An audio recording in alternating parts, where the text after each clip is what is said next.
Students of Success, Dr. Mike here. What if you knew the exact year, day, and time you were going to die and never have another opportunity to talk to anybody, to do anything, to achieve anything, to work on your goals? You're done. Would you live your life any differently? More than likely, you're probably going to say, yeah, I probably would. If you knew you had 2 Christmases left, or 1 summer left, or 6 months, would you do things differently? Would you treat your body differently? Would you treat your career, your education differently? Would you read more books? Would you do different things? How would you go about your relationships?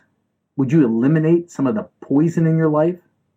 Would you try to be around more people that make you happy and fulfilled, people that you connect with? You're probably going to say yes to all those types of things. So why don't we live every day like we were dying? Just like Tim McGraw in his song, live like we were dying. And how I said, Michael Landon, live like there's only so many tomorrows left. And why am I saying this? Yesterday, I heard that one of the neighbors and a relative died of brain cancer. And I got to be thinking, like, we don't know when tomorrow is coming. Look at our society right now. Basically, they have us on a conveyor belt. And ask yourself if you're on this as well. We graduate high school. More than likely, most of us go to college. And if not, if you skip college and you go into a career, and everybody says, well, in 30 years, I'll retire. Then I'll do this. Then I'll be happy. Then I'll travel. How many of those people never make it to those 30 years? How many of those people end up divorced, sick, unhealthy enough to do anything, or their retirement isn't there whenever they do retire? It's 90% of the people. Look at most people that are retired. There's a few that travel and do things after that. But don't waste your youth on the hope that whenever you are 65 or 70 years old, that you're going to be able to go out and live your life.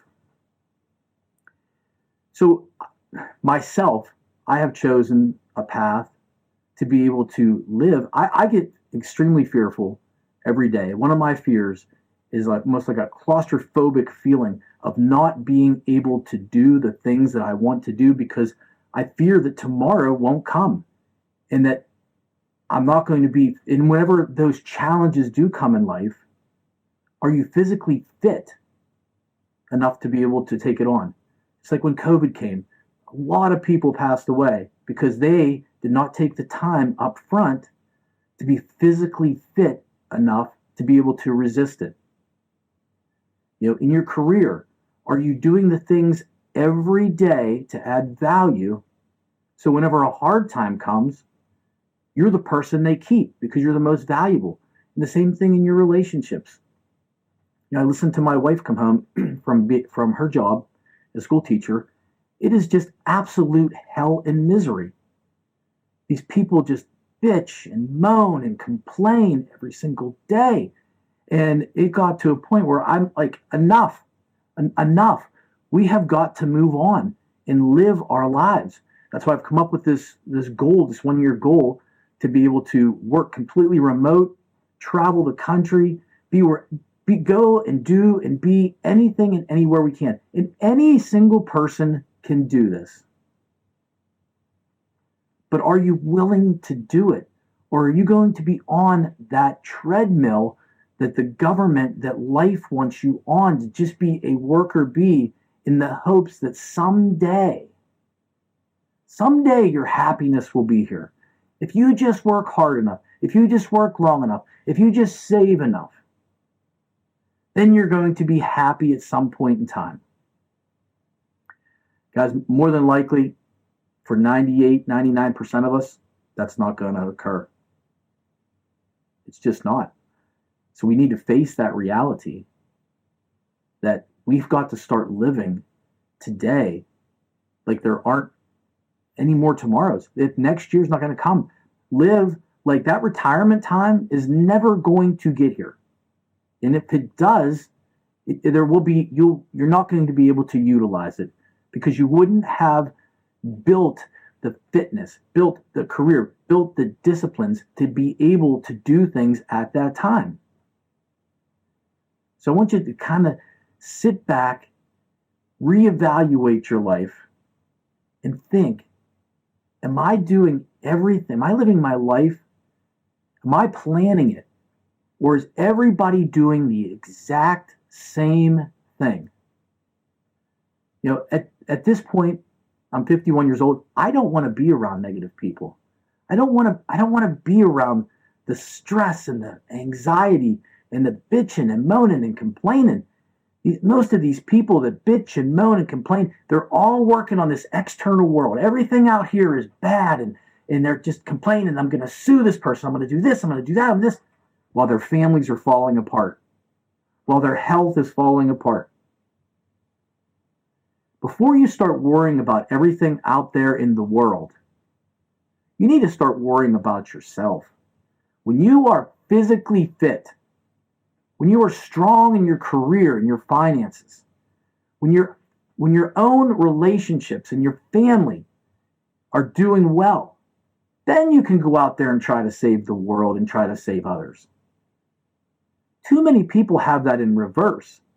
And they're out there they're avoiding, their families are falling apart, their careers are shit, their health they're just fat and disgusting. And look around. And the only reason I talk about fitness is because I talk so much about maybe tomorrow's not coming. For a lot of people, tomorrow doesn't come because they don't take care of their fitness and their health. How many medications and drugs do you take to cover up the side effects of another drug, to cover up the side effects of another drug? When all you got to do is get up off your ass and go for a walk. Is your blood pressure high? Do you walk? Do you exercise? Do you do these things? Really think that we have this immortality in our head, that we just think that we're never going to die. We are going to be here forever. We know that logically that is not the way it is, but we live an illogical life thinking that, 30 years. You know how fast 30 years goes? Boom! Like that. My wife and I have been married for 29 years.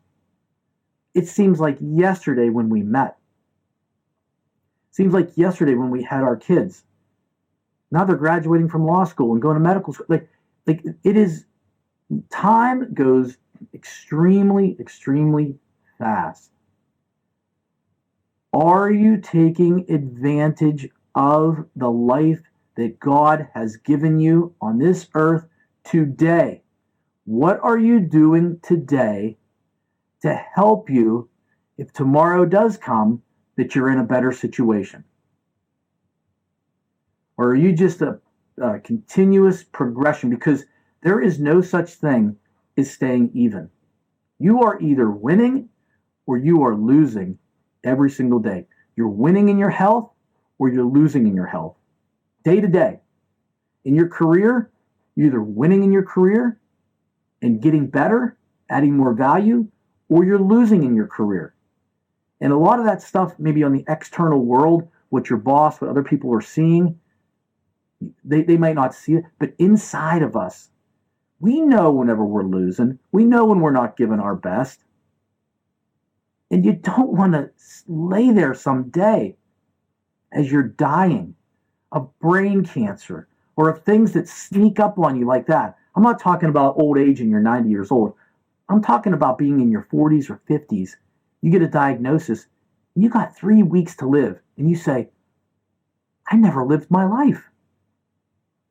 I was just on that. I did what I was supposed to do. I was supposed to get a job. I was supposed to, make $70,000, $80,000 a year. I was supposed to get my kids off and into college. I was in 30 years, I was going to live. Finally, my wife and I were going to go on all these trips and travel the world and do all these things. And you're dead in 3 weeks.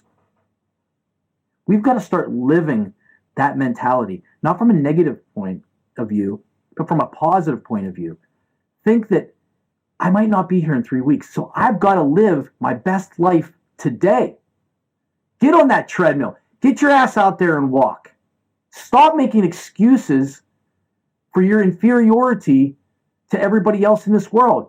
Because we live in a world of average and mediocre people.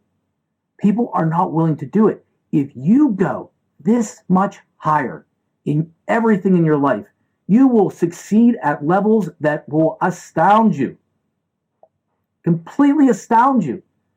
But people aren't willing to do that because they're measuring themselves against everybody around them.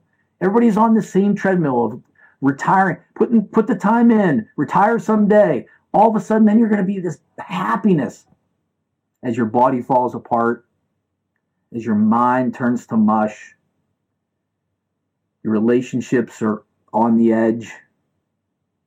It's sad, guys. It's really sad. And the only thing that we can do is change it inside of ourselves. The only way we can do it is by focusing on you before you focus on others. Build the best you. Become the person you have to become today so that you can live your best life for years to come. Even if you live and you're living in misery, it sucks. Do some self-reflection. Are you on the right path? Are you living a life that you would love to live? Even more so, final statement here. If you died and you look back, would you have any regrets? Would you live your life the same way over, or would you say, boy, I would do this differently and this differently? And if that's the case, do it now. Do it. There are only so many tomorrows.